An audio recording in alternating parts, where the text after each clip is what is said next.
Have you ever saved all year for that one family vacation and ended up stressed out about every single dollar? Not anymore. Hi, I'm Mary Ellen. And I'm Joe. We're two busy moms who have cracked the code on travel with points and miles. We're here to show you how we turn everyday expenses into extraordinary vacations. This is Wonderland on Points, where we share tips and tricks to help you earn free and deeply discounted travel. Let the adventure begin. Welcome back to Wonderland on Points, presented by Yahoo Travel. We're excited that you joined us today. We are going to an all-inclusive on Points in Mexico. I am so excited to learn about this property. We have a guest with us today, Maggie Tinsley. You can find her on Instagram at _traveling_Tinsleys. And she shares a lot of points and miles, maximizing your PTO and school schedule content for families and business travelers. So Maggie, thank you so much for joining us today.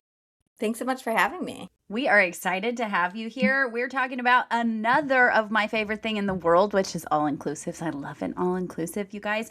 And I feel like you're kind of the all-inclusive expert because you've been to 10 million of them, or like 6 or 7 if we're not using hyperboles. But this one has stood out as your favorite, which is high praise from someone who's been to a bunch of them. So today we're talking about Dreams Playa, Mujeres. But before we get into the actual location, why don't you give us a little bit of a bio? Tell us about how you got into this crazy world of points and miles.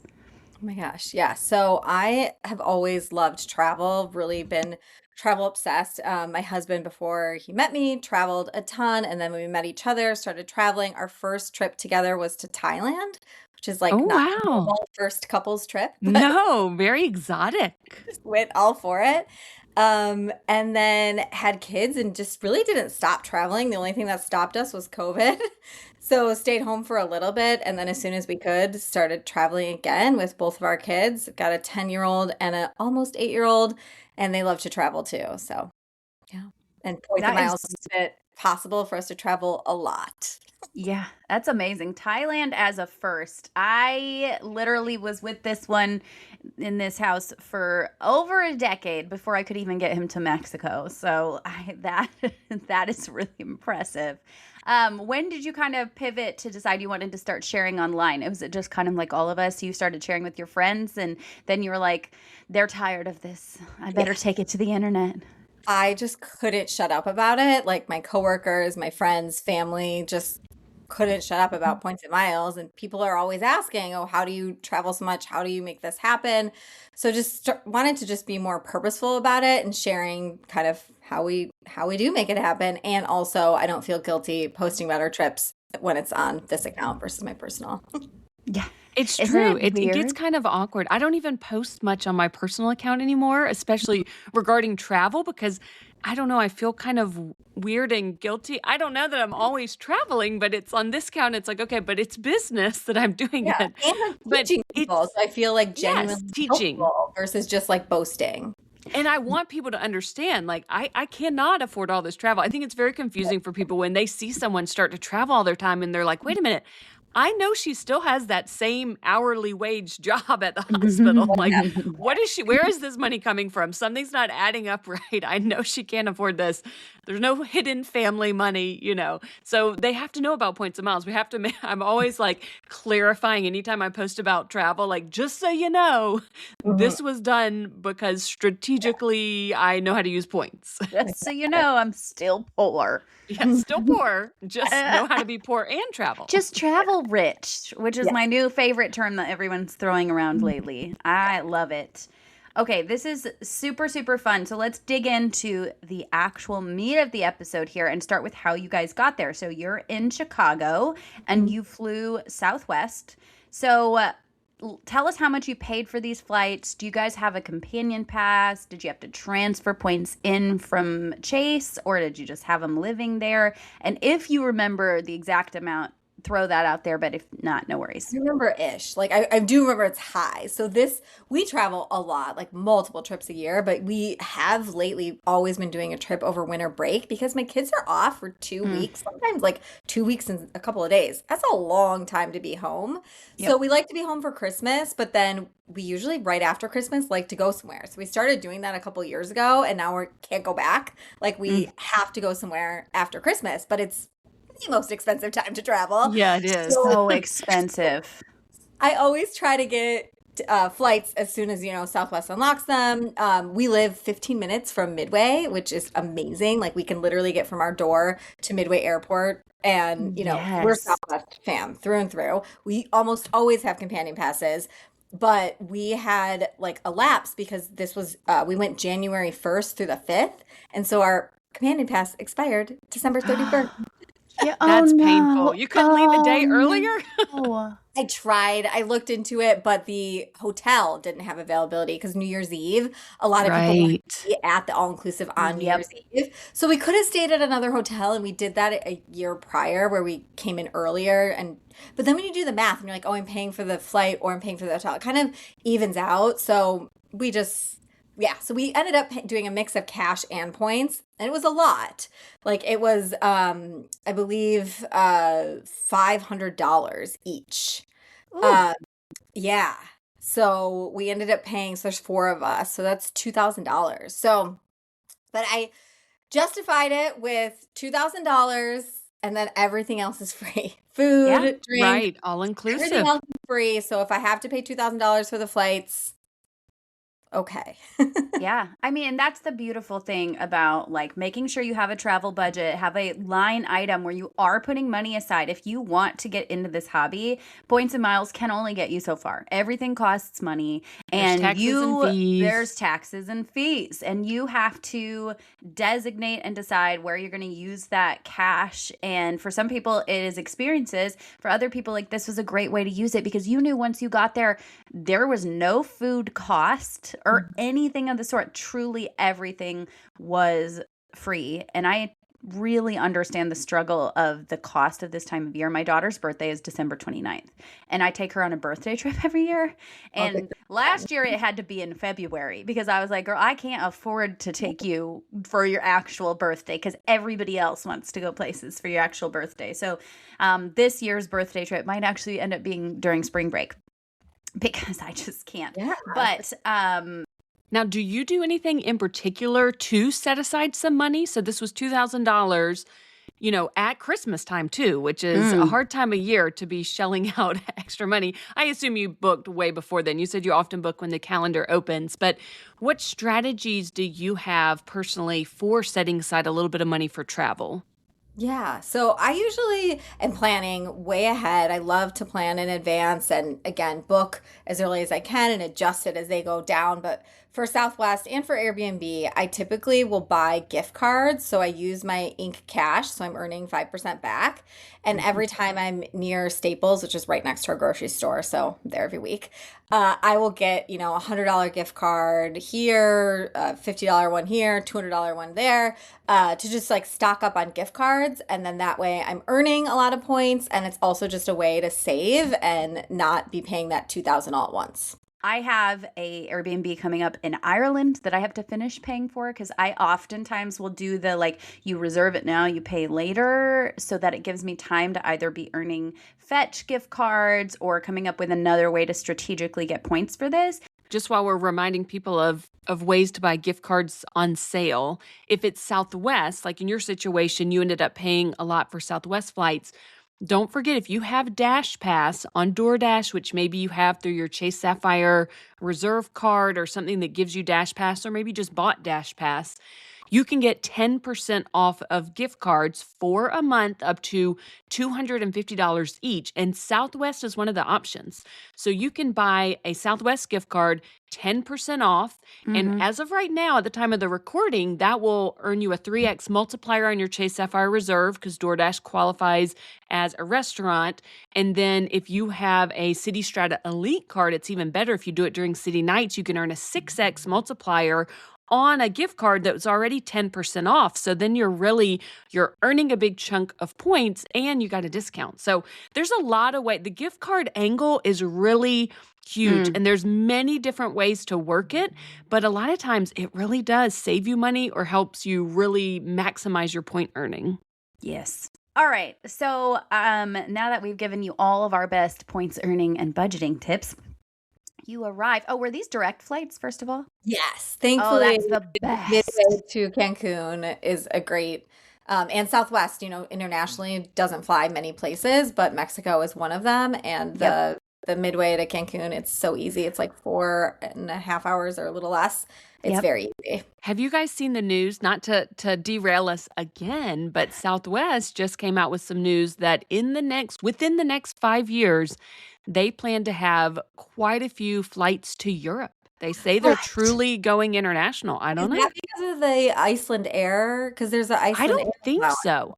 I No. mean, at the time of the recording, this is brand spanking new news. We do record episodes in advance. So by the time you're hearing this, maybe we'll have more information. But as of right now, they just announced, I think it is Southwest Metal going to Europe, was the understanding that I took from the news. I mean, who knows? Maybe it's other new partnerships, but it seemed very interesting.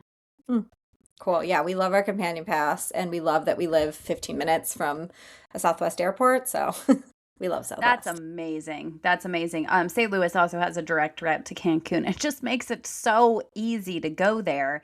But when you get there, that airport is such a Chaotic. nightmare. I'm not going to tell my story for the 75th time, guys. You've heard it. You've all heard it. But did you set up a transport ahead of time?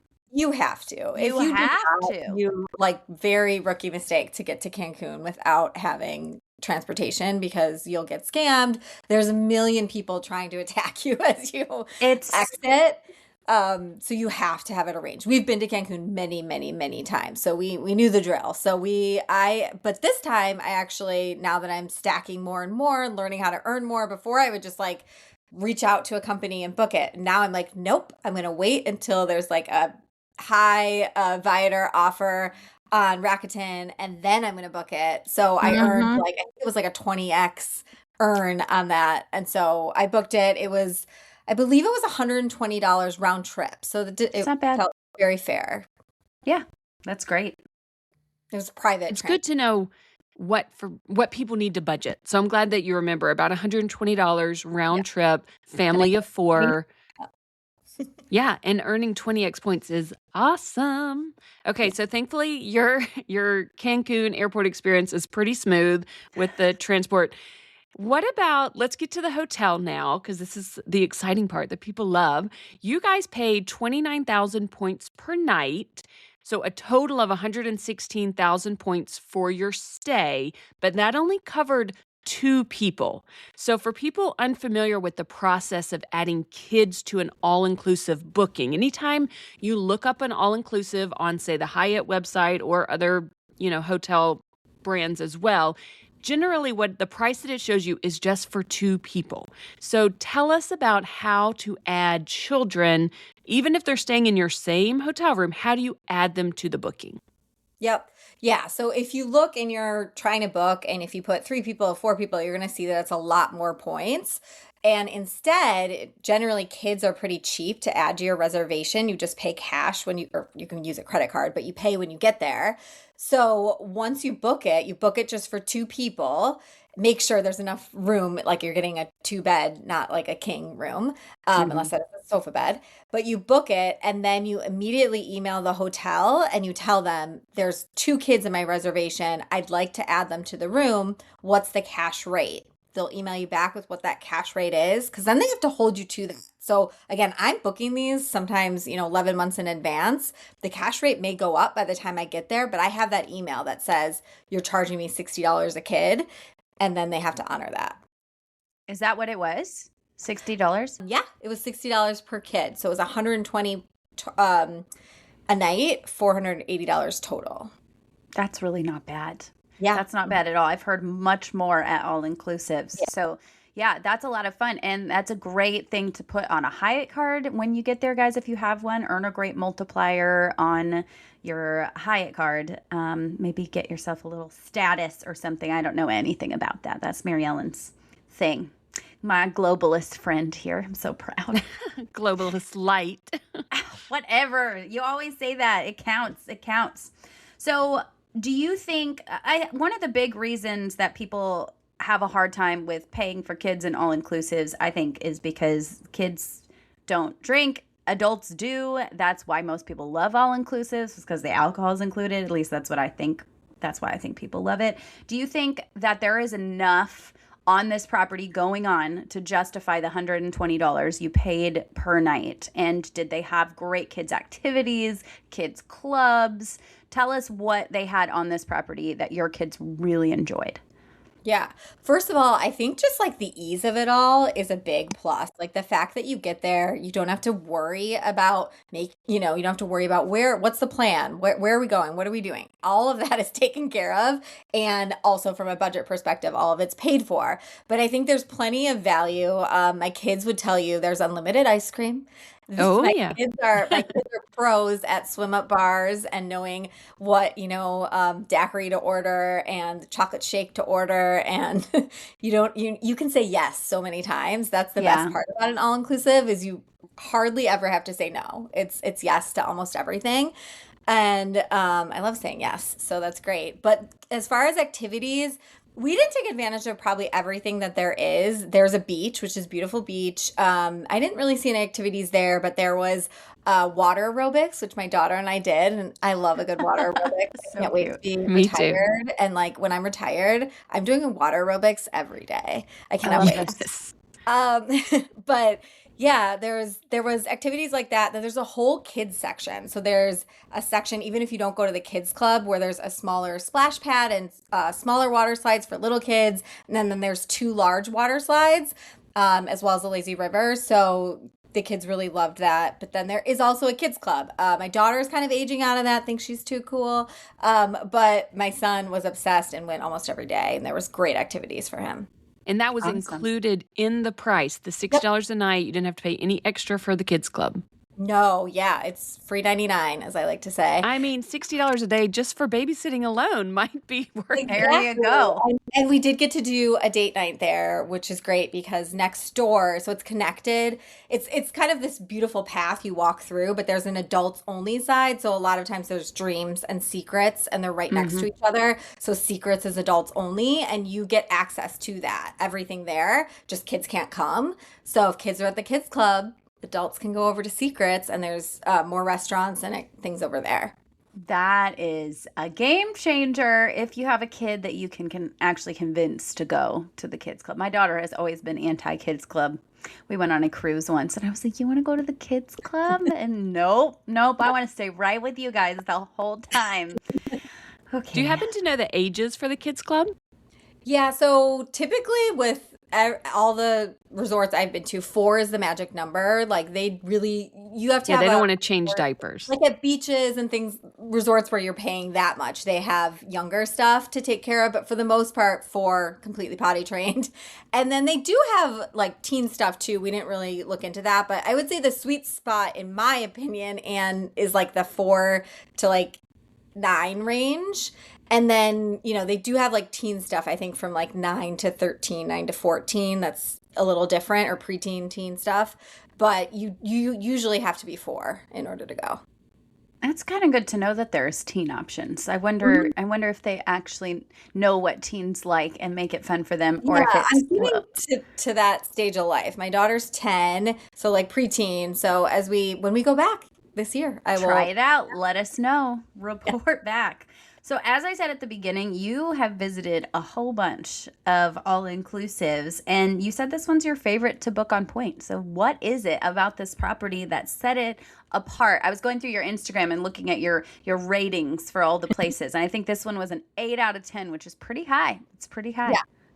It definitely, we love to travel, so we love to do things that are non all inclusives too. But for all inclusives and the ease of it, this one just checks all the boxes. It is close to the Cancun airport, so there's not this like giant travel day. It has a beautiful beach. It has beautiful pools, the food quality too. That's a big one. I think everything, is about expectations. If you go in there thinking you're going to have the best food of your life, you're of course going to be let down.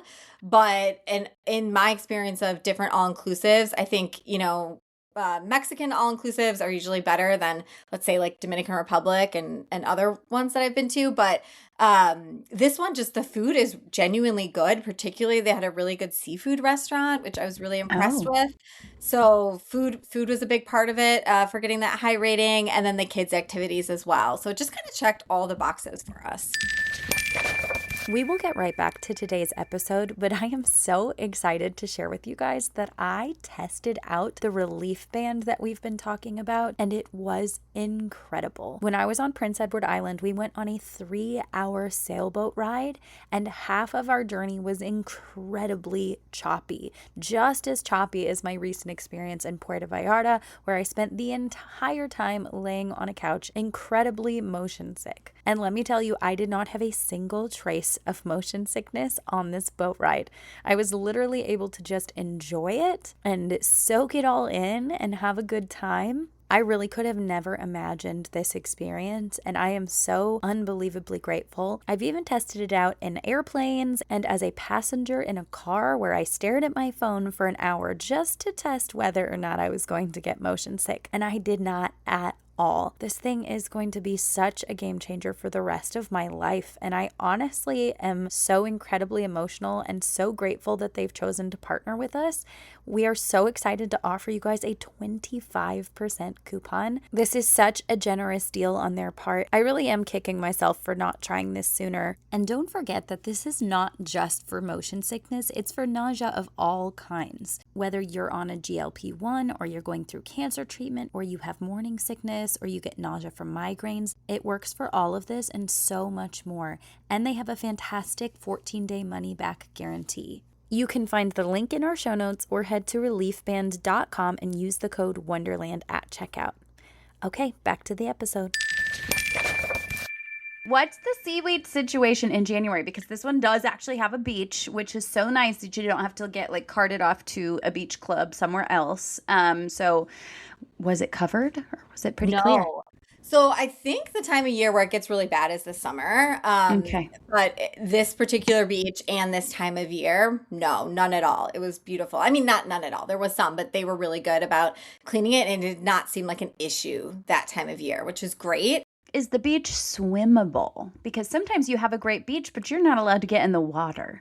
Yeah, it's swimmable. It's definitely one where I would keep my eyes on my kids though, because there are some small waves, not large waves, but it's not like a super shallow cove. This one, it gets deep as you go in, and there Okay. are waves. So I would not have my little, like, I keep your eyes on your kids. For sure. The resort is in Playa Mujeres, and you stayed next door to another property, the Finest. What do you like about that particular area? Because there's the hotel zone in Cancun and Riviera Maya, but you kind of, the different areas of Cancun are different. So why do you like this particular area so much?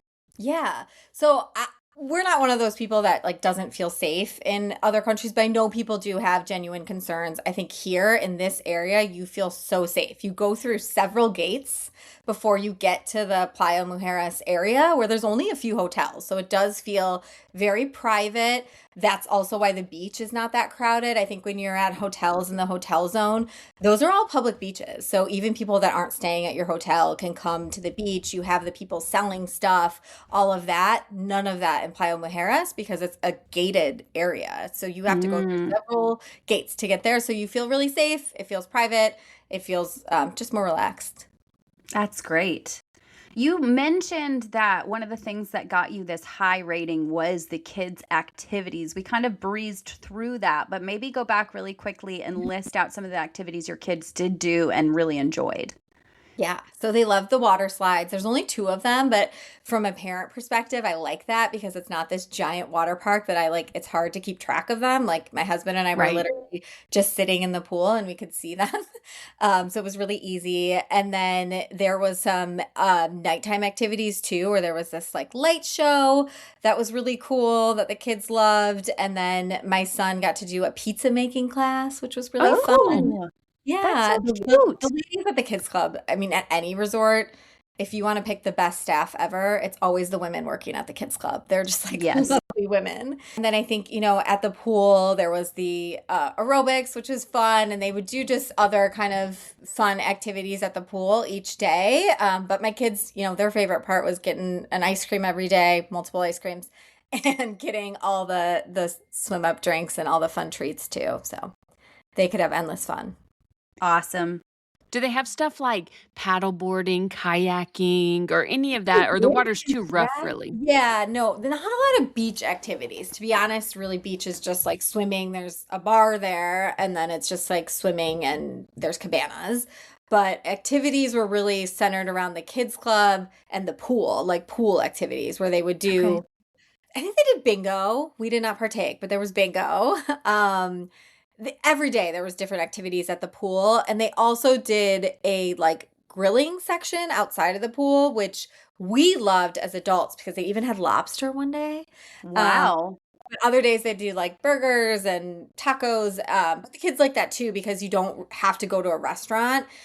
You can just get out of the pool, and there was a grill right there, and then they'd have different things. But yeah. That's awesome. What about pool chairs, beach chairs? Did you feel like it was the Olympics, like you're fighting for your spot, or there was just plenty to go around?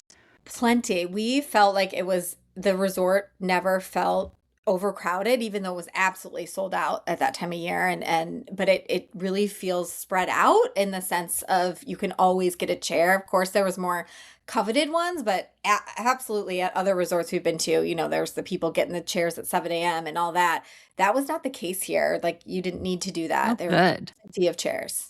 I have the That's same awesome. question, but for restaurants, because some resorts, That was a if you little don't bit. make reservations ahead of time, then you're out of luck. You don't get to eat anything. So here, did you have to? I don't like having to plan ahead, right? I want to go through my day and then decide what I feel like eating near the end. But can you do that here, or you really need to reserve things? So this is the reason for the 8 out of 10 and not the 10 out of 10 is the first night that we got in, we just went swimming and just, were not concerned about dinner. So we had dinner later.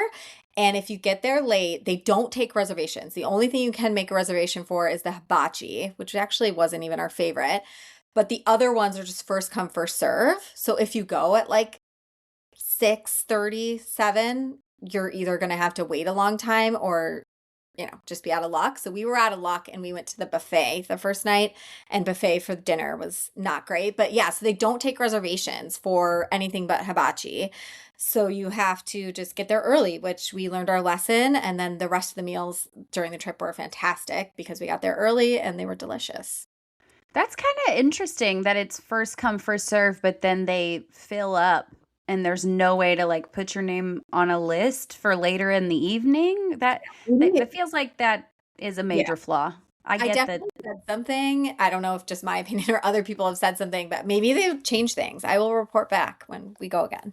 Yeah, that would be great because maybe they'll get a 10 out of 10 from you guys, or at least a 9. Real quick, everybody, we want to remind you that Yahoo Travel is our presenting sponsor. The Why Wonder newsletter, which is written by Joanna and I twice a week. We've been having so much fun with it. We hope that you are enjoying it. We are building it for budget-friendly travelers who care about traveling further for less out of pocket using points and miles. You know that is our whole thing. We want everyday folks to be able to travel more. Yeah, and we have a spot for everyone on this newsletter. We're going to be pumping out some beginner-friendly stuff, some more high-level stuff, and everything in between. So no matter where you are on your points journey, this is the newsletter for you. We want it to have the same fun vibe as the podcast. It is written in our original voices. It will also include some of the latest developments from Yahoo Travel, and those are things that Wonderland on Points listeners can really benefit from. So sign up today at travel.yahoo.com, and you can also find the link in our show notes. Back to the episode.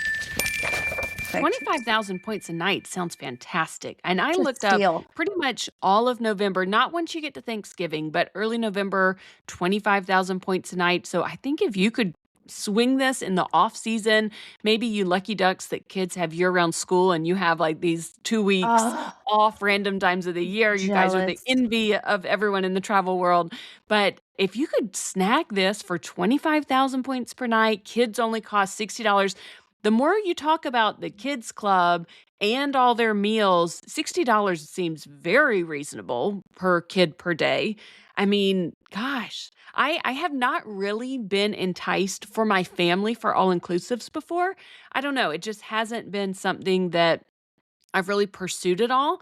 But now, I don't know. This is a little bit convincing for me now that I really see the value in it. You just have to have some cash. I'm used to booking hotels that it's just you book on points and that's it. So the fact that you still do have to save up some amount of cash to pay for the kids is what I think has held me back over the years. But now I see that there's a ton of value there and you really are getting a lot for your money. For Yeah. sure. I mean, if you were staying somewhere 100% on points, but still paying for your food, for a family of Yeah. 5 to buy all your meals every single day, you'd More. probably be spending more if you were saying yes to everything. Now, I mean, you can budget it and maybe get a free breakfast to stretch it, but I do wonder what age kids age out of kids pricing. This is my I think it's one 12. issue. See, that is an issue to me. Yeah. 12-year-olds can't drink.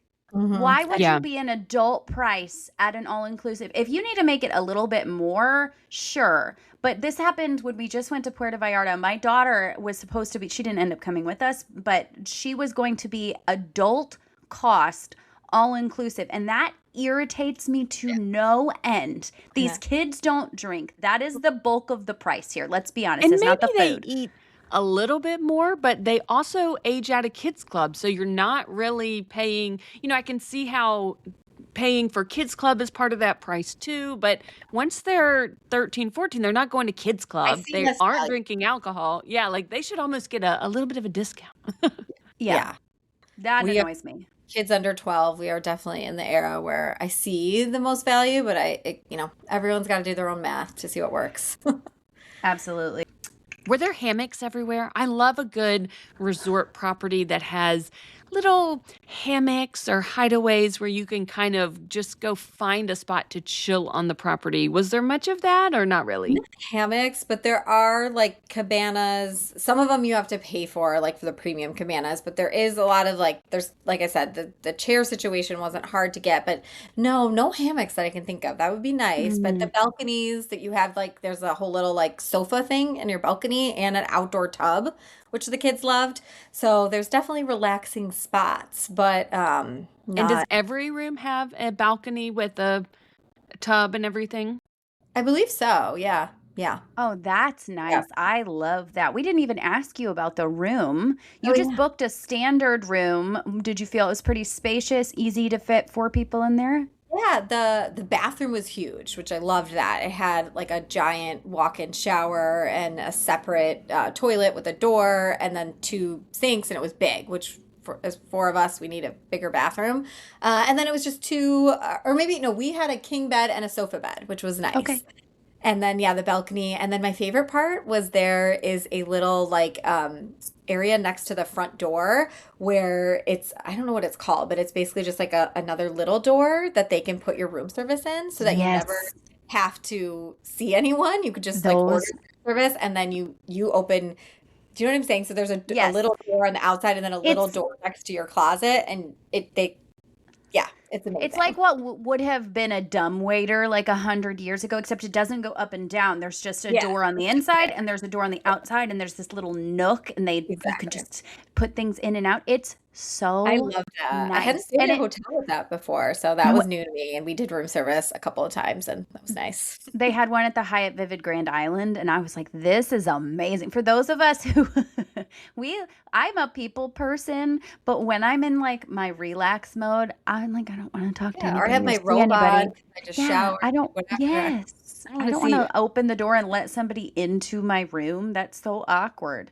But Um, also, guys, can we talk about how houses need these in this day and age because we're constantly all ordering, DoorDash, Uber Eats, Instacart for groceries, and they're just leaving stuff out in the open on our front porch. We need I both. feel like homes now need these same things where we could lock it on the inside. They could tuck our food or groceries away where they're not just exposed to the elements. If I was building a house right now, this is an idea. Come on, A builders. delivery door. I somehow need credit for this one day, but their new houses need to have a delivery door.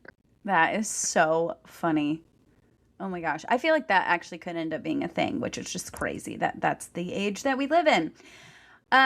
So, I mean, we were going to ask you, but it's already been asked and answered if you would book this with the prices going up, and obviously you would. And really, they didn't go up. It was 35,000. Did you say it was 29,000 when you booked it before? Time last year, and this year it was 35, but it went up. This was what we paid. We booked before May 20th. So it was going up, before May 20th. I think they just every year it goes up a little bit, but so it was still totally worth it to us. Yeah, it could have been part of last year's category changes. But yeah, I mean, it's good to know. Clearly, you booked it fast and you booked it with friends. So I guess 35,000 is worth it just the same as 29. But as we mentioned, guys, you can find some dates still at 25. That is crazy to me. That seems like an awesome, awesome price. I mean, that's barely more than we paid for Hyatt Vivid Grand Island, and they don't have a beach that you can walk out onto. And that is something that I really enjoy. So we love to ask guests just because I think everybody's always struggling with the decision of what's the next card I'm going to open, weighing the pros and cons for various travel credit cards. So what was the last travel credit card that you opened, and what do you have your eye on next? Yes. Well, okay. I guess I'm going to answer that in reverse order. So I had my eye on the Capital One Business Venture X because I wanted that 210 after bonus, but I was denied. I think, Same. yeah, and I know why. It's because I'd got an Amex a month ago for Olivia Rodrigo tickets for my daughter, which I got the tickets, so all is well. But I knew it was risky, but because I know Cap One is more finicky, I had my Experian frozen. I thought maybe let's just see. Nope, I did the same exact thing, but I had my reserve less than a month prior, and they did not like that. Next one for me is going to be the second part of my double dip. So it's the AA business card that I'm going to get at the end of July, hopefully get approved for and be able to complete that double dip.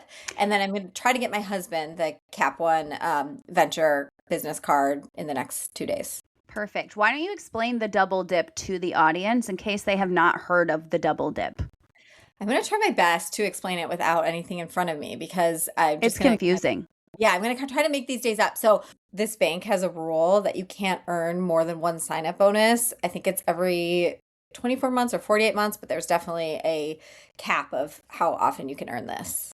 So the AA double dip has to do with the business card for American Airlines specifically. You get a long time to earn your sign-up bonus, and so that's what makes it a double dip because you can apply for a new card within 90 days, but you get 120 days to earn it. So between those 90 and 120, you can apply for another one because you technically haven't earned the sign-up bonus yet. So that's why you're double dipping. And then you get, at the time, I think it was 75,000 that I applied for the first one. Hopefully it stays that. It might dip down to 65, which is the standard. But either way, that's like over 130,000 points from this. So yeah. And you're doing one EIN, one sole proprietor, or you're doing both sole proprietor? Both sole, and you just put your middle initial for one of them. I don't know if that matters, but that's what people say to do, and it worked. I did it for my husband, and it worked last year, so I'm going to do it for me. Okay. I didn't hear about the middle initial thing. Oh, this is very interesting.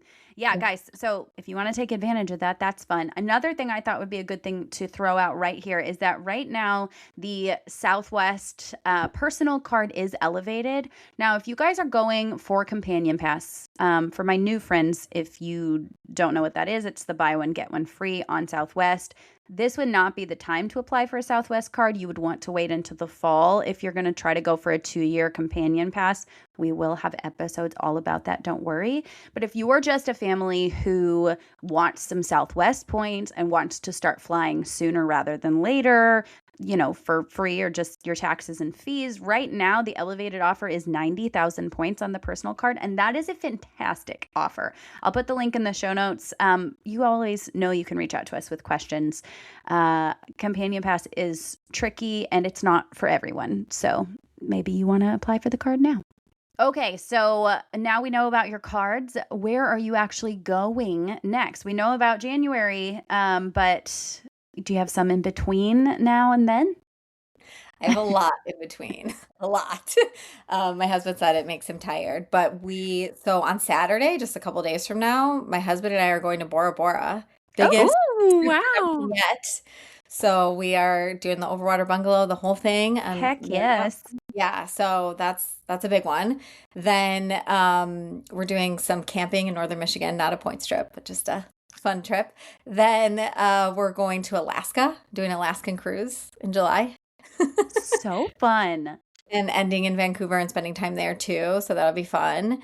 Now, with And the then, cruise, sorry to interrupt, but before we move on from the cruise, because people always wonder, how can I either maximize my point earning or use points in any way? Did you use points to help with that Alaskan cruise?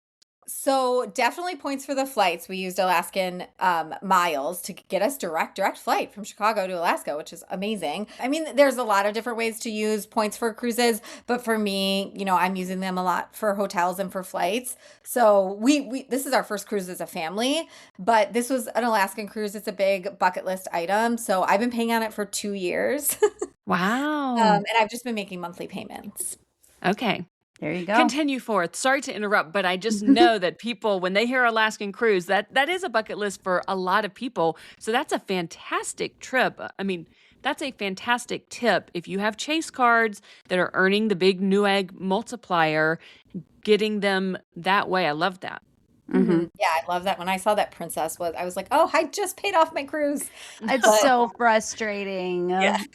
Darn okay. it. I know I'm going to do Airbnb and a bunch of other ways to take advantage. So I will be taking advantage of that strategically, mapping that out. But yeah, we've got a lot of things planned this fall too. Nothing that's like concrete. Right now I have the Kimpton Seafire booked around Thanksgiving time, but we're TBD if we're going to do that one or not. I think we might I think we are going to do a Disney Halloween party. We've never done the Halloween party, so we're doing that.